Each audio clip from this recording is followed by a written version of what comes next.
Subscribe to our channel by clicking the subscribe button. Click the bell button and enjoy the latest uploads from our channel. تزکیہ نفس کا ذریعہ یہ قرآن ہے. سینوں میں جو روگ ہیں، حب دنیا، حب مال، حب شہرت، حب اقتدار، جس کو کہ ایڈلر کہتا ہے دی ارج ٹو ڈومینیٹ، میرا غلبہ ہو، میرا تسلط ہو، میں نمایاں ہو جاؤں، میری حکومت بن جائے، اختیار میرے ہاتھ میں آ جائے، دی ارج ٹو ڈومینیٹ.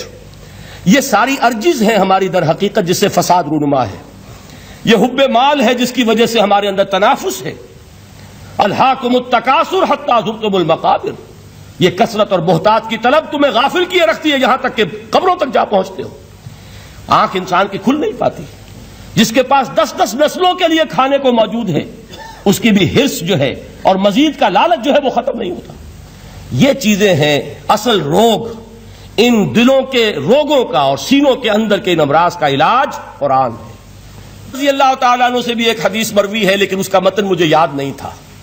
مفہوم اس کا یہ ہے کہ جس شخص کو اللہ نے قرآن جیسی دولت دی ہو اور پھر بھی کبھی اس کے دل میں یہ خیال آئے کہ اللہ نے اپنے کسی اور بندے کو کوئی زیادہ بڑی نعمت دی ہے، اس نے قرآن کی ناقدری کی. کسی ملینئر کو دیکھ کر اور بلینئر کو دیکھ کر، کسی کا بہت بڑا محل دیکھ کر اگر تمہارے دل میں یہ خیال آیا کہ یہ دولت بڑی ہے اس دولت سے جو تمہارے پاس ہے قرآن کی، تو تم قرآن کی قدر و قیمت سے واقف نہیں. تمہیں معلوم کیا کہ یہ کتنی بڑی دولت ہے. یہ در حقیقت شرح ہے انہی الفاظ قرآنی کی کہ فَبِذَلِكَ فَلْيَفْرَحُوا هُوَ خَيْرٌ مِّمَّا يَجْمَعُونَ. جو کچھ دنیا جمع کرتی ہے، جن کو قیمتی اشیاء سمجھ کر لوگ جمع کرتے ہیں، ان سے کہیں بڑھ کر قیمتی یہ قرآن ہے. تو حضرت فرماتے ہیں قال رسول اللہ صلی اللہ علیہ وسلم ان اللہ یرفع بہذا الکتاب اقواما ویضع بہ آخرین. اللہ اب اس کتاب کے ذریعے قوموں کو اٹھائے گا اور اسی کو ترک کرنے کے باعث رسوا کر دے گا. یہ ہے اب ابد الآباد تک کے لیے، خاص طور پر مسلمانوں کے لیے اللہ تعالیٰ کا یہ قانون. اس کتاب کو لے کر اٹھیں گے سربلند ہوں گے، اس کتاب کو پیٹھ دکھائیں گے ذلیل کر دیے جائیں گے. یہ گویا کہ اب امت مسلمہ کی قسمت جو ہے وہ تلے گی اس کتاب کی میزان میں. اسی میں طے ہوگا کہ ان کے لیے عروج ہو یا زوال ہو.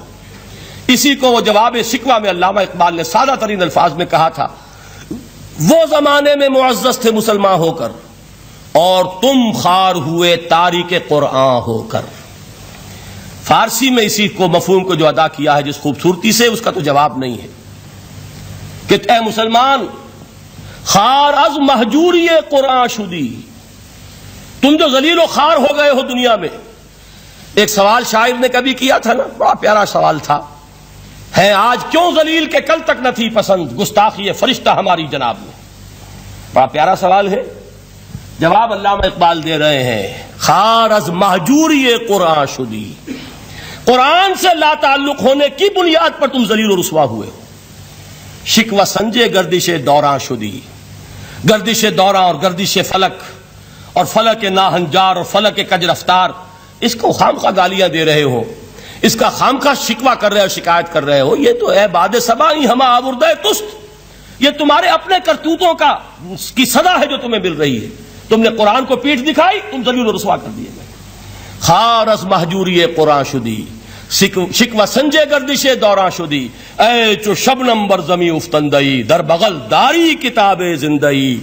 اے وہ قوم جو شبنم کی طرح زمین پر پڑی ہے، اغیار اسے پاؤں تلے روند رہے ہیں. جیسے آپ صبح کو سیر کرنے نکلتے ہیں، سبزے پر پڑی ہوئی شبنم اسے آپ روندتے ہیں اپنے قدموں تلے. اے امت محمد، آج تو دنیا کی قوموں کے سامنے اسی طرح پابال ہے، سرنگوں ہے، لیکن ہوش میں آ کہ تیری بغل میں وہ کتاب زندہ موجود ہے.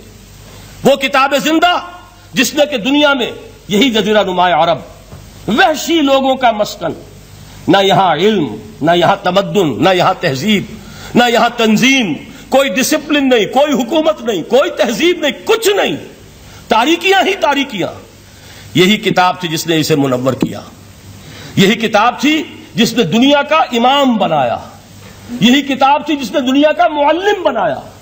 یہ حق و زحق الباطل ان الباطل کان زہوقا. تو اللہ تعالی اس کتاب کو اب میزان بنا چکے ہیں. وبالحق انزلناہ وبالحق نزل، یہ قرآن حق کے ساتھ نازل ہوا ہے، فیصلہ کن کتاب ہے۔ انہ لقول فصل وما هو بالہزل، یہ قول فصل ہے، ہزل نہیں ہے، کسی شاعر کی شاعری نہیں ہے کہ آپ نے تحسین کی تو کیا اور نہ کی تو کیا۔ یہ کتاب وہ ہے کہ اگر مانو گے تو مہو پرویں کا امیر بنو گے، اور اگر اس کو پیٹھ دکھائے رکھو گے جیسے دکھائی تم نے تو ذلیل کر دیے جاؤ گے، رسوا کر دیے جاؤ گے، جیسے کہ آج کم سے کم 300 برس سے پوری دنیا میں مسلمان ذلیل اور خوار ہیں۔ آخری الفاظ کیا ہیں؟ من قال بہ صدق، جس نے اس قرآن کی بنیاد پر کوئی بات کہی اس نے سچ کہا۔ ومن حکم بہ عدل، جس نے اس قرآن کی بنیاد پر کوئی فیصلہ کیا اس نے عدل کیا۔ ومن عمل بہ اجر، اور جس نے اس پر عمل کیا اس کا اجر محفوظ۔ اور آخری ٹکڑا ومن دعا الیہ ہدی الی صراط مستقیم، جو اس کی طرف بلائے گا، اس قرآن کی طرف، کسی اور کو ہدایت ہو نہ ہو اس کی ہدایت گارنٹیڈ ہے، ہدی الی صراط مستقیم۔ یہ ماضی مجہول وہ ہے جو کوئی شے ہو چکی، جو اس قرآن کی طرف لوگوں کو بلائے گا اسے تو ہدایت نصیب ہو گئی صراط مستقیم کی طرف۔ اللہ تعالی